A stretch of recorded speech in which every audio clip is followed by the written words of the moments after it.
Broadcasting from the business capital of the world, this is the Podcast Business News Network. Yeah, I just got a text from a friend who said, I have to get on track, start losing weight. Summer's almost here.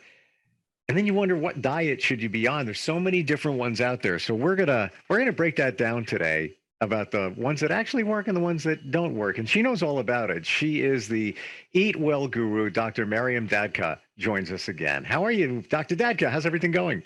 Going great. How's everything with you?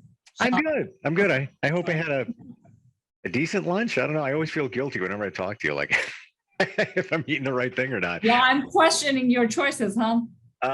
We've done that before, so let's move on. I don't want to talk about that right now. I think I did good, did well. I picked it up at the gym.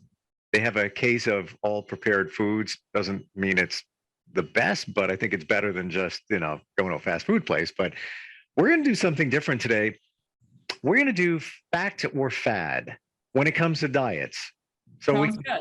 Right. So there's so many different diets out there, and they've been around for a lot of them 20, 30 years. Some of them have been around for 5 years.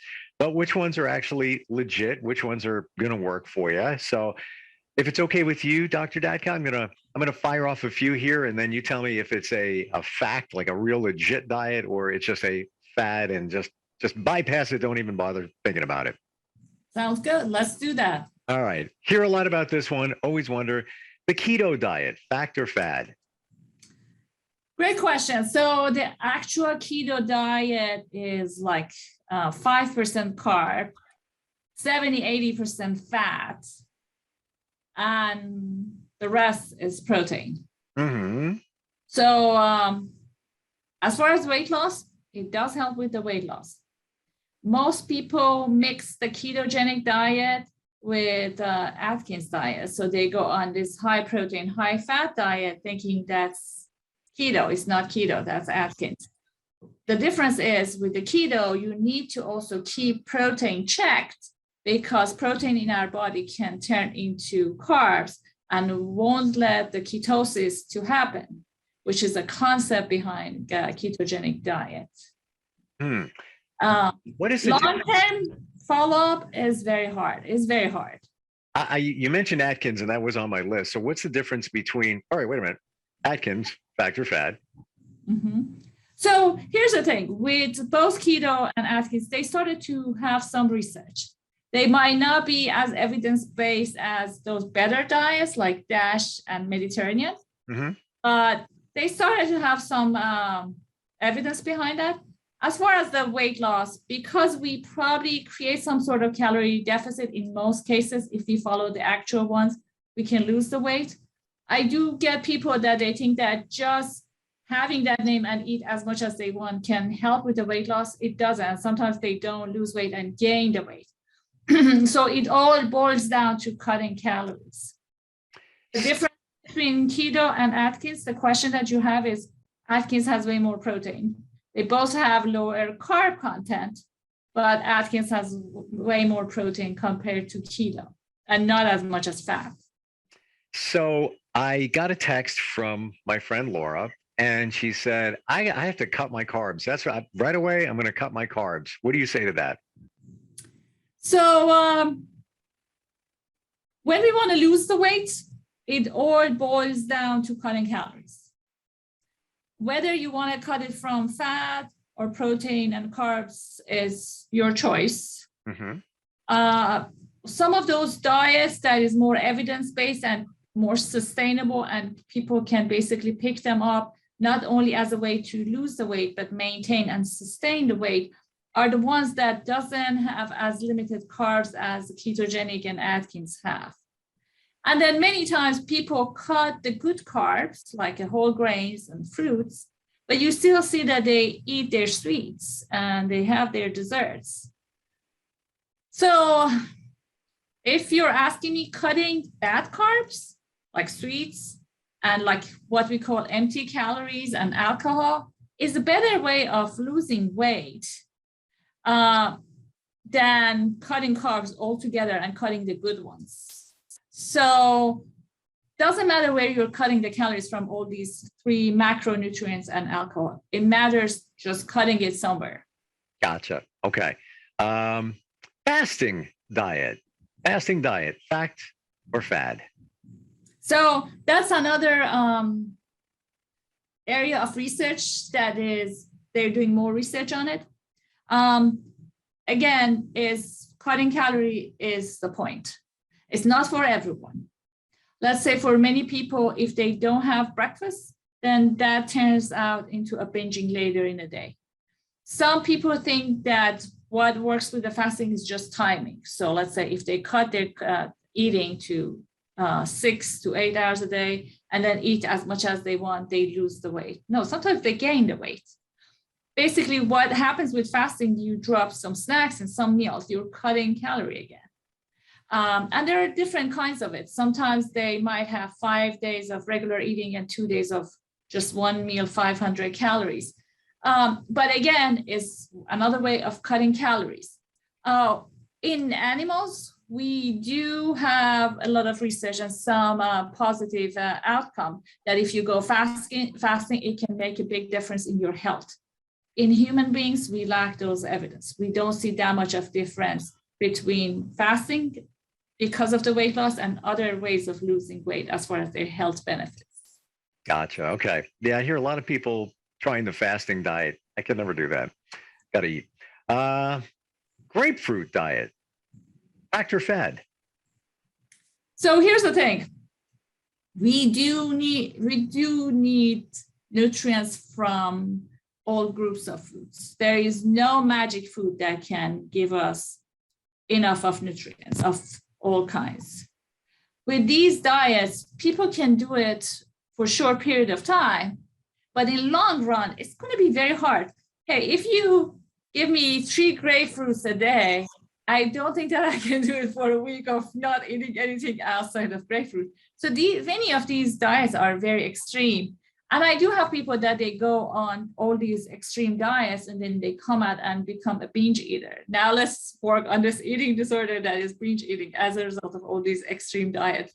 So in short term, again, you can lose it, but how sustainable it is and what are going to be outcome of these diets after you lose the weight is another big question. And it's definitely not evidence-based because there is nothing except for what is in a grapefruit. Gotcha. Yeah. And that's not to say that grapefruits aren't good for you. It's just there's got to be more than just grapefruits in your diet. Right, exactly. Paleo diet, fact or fad? So the paleo diet, again, is supposedly based on the diet during the paleo era, but it is not.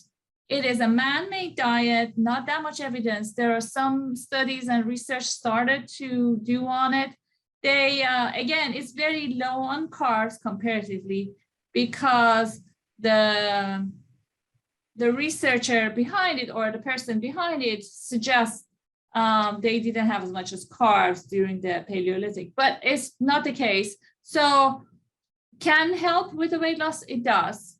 But again, in long run, is not one of those sustainable ones because we eliminate food. Any diet that we eliminate food groups or eliminate foods, it's going to be very hard to follow. Those healthier diets, they don't eliminate, they reduce those unhealthier items. They don't go to zero. That's why they become sustainable and they do have more variety. But when you eliminate food groups, the chance of being malnourished, the chance of not being able to follow it is very high. Okay. What about the vodka diet? Oh, I haven't heard this. I just made that up. I bet that is something like grapefruit diet. Actually, it does go with the grapefruit diet. There you go. We're talking with Dr. Maryam Dadkhah, and she is the Eat Well Guru. You can find her at eatwellguru.com. She is fabulous in terms of getting you on track and guiding you and counseling you in terms of the right diet. So we're doing fact or fad today when it comes to diets. What about the South Beach diet? Is that fact or fad? So again, that's another diet that is man-made, not that much evidence behind it. Again, because it cuts calorie, it works. Many of the diets, as long as they cut the calorie in some form and shape, works. And See, just so you know, with some of these diets that are more extreme, people lose weight faster. So initially, it encourages them to stay on them for a longer period of time. Whereas with some of these lifestyle changes, they might have slower weight loss over time, and it might be sustainable. But for some people, they have a hard time to stay on them for long. I was listening to a radio advertisement the other day, and it was saying, oh, 7 pounds in 7 days, 9 pounds in 1 week. And honestly, I did a calculation once. If you want to lose like 12 pounds a month, you have to go on a starvation diet. So when people come to see me and I tell them, hey, the safe weight loss is 0.5 pound to 2 pounds per week, to them, it's not encouraging because they hear all these advertisements constantly on TV and on the radio that you can lose 7 and 10 and 12 pounds in a week. So 2 pounds and 0.5 pound is just until they do it for so many times that they know how it makes them feel. Then they are willing to try a healthier ways and slower rate of weight loss. I've heard that 2 pounds a week is reasonable in terms of losing weight. Is it? It is, Steve, but everyone is different. So I do have people that even 0.5 pound a week is a success for them. So, and then many times I encourage my patients to look at the trend because, hey, you lose 2 pounds a week, but then things happen, vacation happens, anniversary and birthday and parties and all of those. So the weight might not come down or it might go up. People got discouraged as a result of that. So what I always ask them to do, I said, look at the trend and see how we can do better if things like that happen. And many people start to learn those skills that they need to have when those events and occasions happen to do better. So yes, true, but many times in reality, it might not happen. And because we are at that stage in our life and the number of people that start to gain weight is so many that we suggest any weight loss is a good weight loss. So even if it's 0.5 pound, it's good. Even if it's 2 pounds, awesome. Sure. And many times I hear from friends that are on diets that, they lost, say, 2 pounds and then they gain back 3 the following week or a couple of weeks after that. And it can be very discouraging. Yes. Is it? And if they were staying on track, let's say they didn't go to a party, they didn't, splurge a little bit. They just did the same thing that they were doing. Why do you think that happens? So many times, even when people think that they're doing really good, the calories start to creep in. And they won't count those creeping in calories. And they think they normalize eating more food. With women, we might have water retention as a result of their monthly cycle. So that is another part. And I always ask women what time of the month you are to see if that weight gain is a result of that. Another trend that I've seen is many times when we eat out, the people start not to lose weight, they gain weight. And what might happen is partly calorie, but partly might be they are very salty. So they might have another water retention as a result of that salted food too. Talking fact or fad when it comes to diets, what about the vegan diet? So vegan and vegetarian are supposedly healthier eating patterns if you know what to choose and how to eat it. I give you an example. I do have people that they get diagnosed with high cholesterol. They become vegan or vegetarian thinking that would help them with cholesterol. Many times because of their choices. And then if you go to grocery store, there are so many vegan, vegetarian cheese and yogurt and things like that. One of their main ingredients is coconut.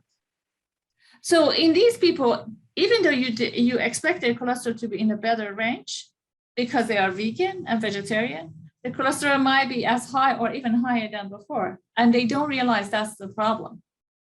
So vegan and vegetarian, it again really depends on how they know how healthy to eat. Can we expect weight loss? No, not necessarily. Sometimes they might start eating way more. So vegan and vegetarian, we don't look at it as a way to lose weight necessarily. Okay, so it's basically cutting out meat products, really what it comes down to. Yes. So in a vegan, they have no animal food. In vegetarian, depends on the type. But again, it doesn't mean that it's going to be healthier. It doesn't mean that it's going to help with the weight loss. So everybody's body is different, but as a general rule, somebody comes to you and says, I want to lose weight, I want to drop 10 pounds. What would you suggest would be the best way to do that? So, Steve, I usually see what people want to do and what they can do. Many times, if I know that they've done something in the past and worked for them and they liked how it worked, I might encourage them to restart it, even though it might not be healthiest diet on the planet, because they need that kickstart to get on track. Then we can talk about changing things around. For some people, they still want to keep their empty calorie junk foods as part of their diet. For some of those people, I might just suggest a calorie that can help them lose the weight. So let's say there are people that they even do all these things, but they still not lose weight. Then what? Many times, even though people do the calorie counting, they don't do it the right way. They eyeball the portion sizes, they don't measure it, they don't choose the right items when it comes to those application and things like that. And they do a little bit of physical activity, not so much. So let's say they might go for a leisure walk and they expect that also support their weight loss. But if you look at all these combinations, they don't have all the pieces right. So sometimes I just might brush up how they do things to help them to create enough calorie deficit to lose the weight. So again, it's very customized. Everyone is different. I see what they are capable of doing. With some people, I just give them easy things to start doing, like cut calorie 50 here, 100 there, whatever they can do. How about the point system diet? Dr. Fad, what do you say? So actually, Weight Watchers have a lot of research behind their programs, and they constantly update. And in many conferences that you go, you'll see that many of the people that they are running the obesity conferences and things like that might help with the Weight Watchers. So it's one of those programs that they do have a lot of people behind it, and they keep changing their approaches, which is pretty good. But the problem is many times they might give free points to some foods that still have calories.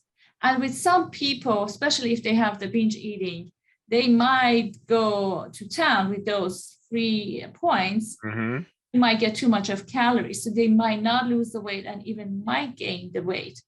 So the problem with it is not customized. It's not changing based on the people's preference and what people are doing. It's just for a general public, which is what is expected from such a diet.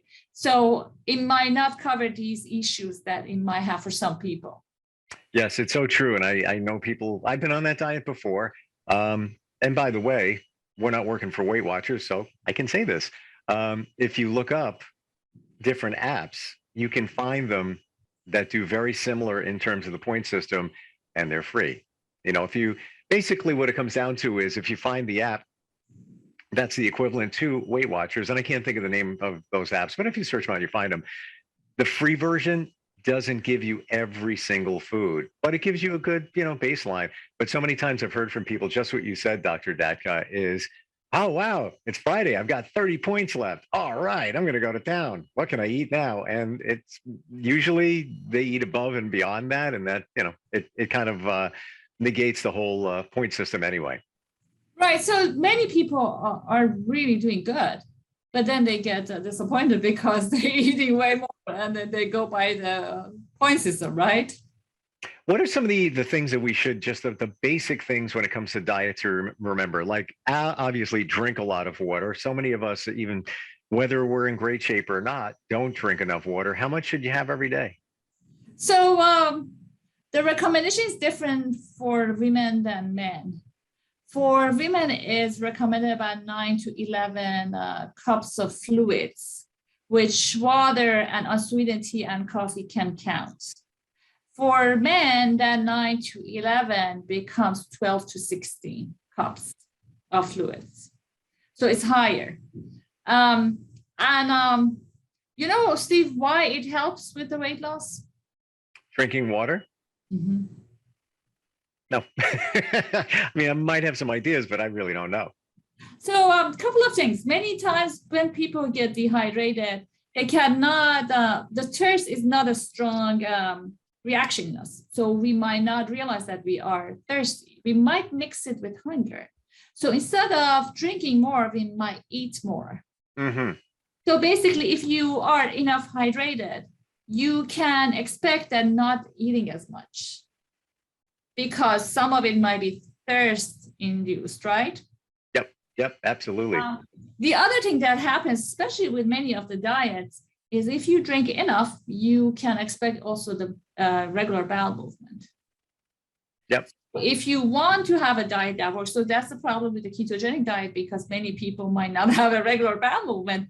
If you don't have a regular bowel movement, you might not see that much of weight change, because the weight supposed to go somewhere, right? So it's going to make sure that you have a better bowel movement. So if you're considering to lose the weight, drinking more would be a factor to help you support that efforts. And the other thing would be make sure you get enough sleep. True. And you know why? Because the people that they don't get enough sleep, they are hungrier, their metabolism changes, they might go for the wrong choices. So that's very true. And then enough sleep is 7 to 9 hours, according to Sleep Foundation. I know it very clearly about the not getting enough sleep, because I used to not get enough sleep just because job situation. I'd wake up really early. Oh, yeah. And I'd be hungry and just, I'm going to grab something real quick. Then I'm going to grab something real quick and put on some weight. And you know better than I do, but not having enough sleep triggers a chemical in your system that tells you to eat. Exactly. That's so true. So what are the thoughts you have in terms of just basic things for people who want to lose weight? You know, we talked about sleep. We talked about hydration. So other things that we need to look at is their lifestyle. So many people get the same exercise forever, and they expect the exercise to help them with the weight loss. One thing that we need to remember, I think I mentioned that before, physical activities support a weight loss diet. Generally speaking, on its own, is very hard to lose the weight only because of physical activity. So what you need to do is make sure that you have a good physical activity, but you keep adding to it, increasing the amount, increasing the intensity. And we are human beings. We do have a limit. We get to a point that we might not be able to go beyond that intensity. Yeah, but to your point, if you're continually doing the same exact thing, your body gets used to it, and you're plateauing. I guess that's the best word for it. Right. And then basically after a while, you might not burn as much as calorie as it used to. That's the beauty of our body. What is the percentage in terms of wanting to lose weight in importance? So exercise and food, is it, or diet? Is it like, 80-20? Where would you sit there? I know that people use 80-20, saying 88% for diet, 20% for the physical activity. But I would say I argue most of it is the diet part. Let's say for vacation, many people go on vacation and they have so many steps and they eat whatever they want. And they always say, oh, I ate, but I had this many steps, but my weight goes up. So many times it's very, very hard to burn the calorie with physical activity. And then there's a website, calorieking.com. What they do is when you put any foods and it gives you the calorie, it tells you how much physical activity you need to do for that calorie. And so let's say if you get a slice of pizza, you need to walk 3 hours or something like that. So many times people don't consider this concept of how much physical activity they need to do for that extra calorie that they're getting. And it might be way beyond what they're thinking. The real wake up call is when you go to the gym, you go on the treadmill, and you're on there for 20 minutes, 30 minutes, whatever it might be, maybe a really good clip, you're jogging a little bit, you're walking a little bit, and then you look at how many calories burned. And not to say that that's accurate, but it just kind of gives you an idea of where you're at. Look at what you have to do to burn. Even, That's true. Yeah. And Steve, a couple of other things. On those machines and everything, the calorie burning that you see is not accurate. So many times might be overestimated just to encourage people more. Interesting. And to actually encourage you more, as we get older, we burn less calorie for the same amount of physical activity. That's a really good point, because when I get on the treadmill, I don't plug in my age or anything like that. You can set up a profile, but I just don't. Right, exactly. I just, go, and it'll spit out a number, but after like 30 minutes, I'm like, all right, well, that's, 298 calories. That was the English muffin I had for breakfast. And maybe something else, but that was it. That was my entire breakfast. Yeah. To your point, I totally forgot about that. Yeah. Yes. Age makes a big difference. Yeah. So it's hard. It's very hard. Yeah. A lot of great information today about the diets, because I've always thought about that, especially when it comes to like keto and paleo and even the vegan diet. So if we want to connect with you, we just go to your website, and is it a consultation? You talk with somebody just to figure out what their goals are? Yes. So they can go to my website, they can call me or send me an email. So then we can make an appointment, and then we'll talk about their concerns, and I try to address those concerns. Awesome. How long does it usually take for somebody to get back on track? Let's say they have a horrible diet. Sometimes they say 3 weeks, sometimes they say 6 months. Everyone is different. I do have people that they are with me for a while, then they take off, and then they come back, and they always says, hey, when I work with you, we do better. And I'm like in medications, as long as they are working with me and they are basically have the accountability piece, they can do better. But as soon as they stop working with me, then things are not as good. I have to agree with you. I'm just going to say that I had a trainer, and I took a 6-week break, for a number of different reasons. Biggest mistake I ever made. And I feel it's the same exact thing when it comes to somebody like you, a diet coach, or if somebody's counseling you. I feel like I didn't take 2 steps back. I took like 15. It's just, and the same thing with food. You derail, it's hard to get back on track again. Exactly. Really. Yeah. Eatwellguru.com, Dr. Maryam Dadkhah. Always great having you on here. Always a pleasure. And thanks for the information. Thank you very much. Nice talking to you, Steve. You too. And Eatwell, everybody. We'll be right back. Are you looking for even more of the podcasts and hosts that you love? The Podcast Business News Network is proud to announce that you can now listen live on the MyTuner Radio and online Radio Box apps for iOS, Android, and the Amazon App Store. Or check us out online. Search for Business News Network on mytuner-radio.com or search Podcast Business News Network on onlineradiobox.com/US so you don't miss a minute of the action.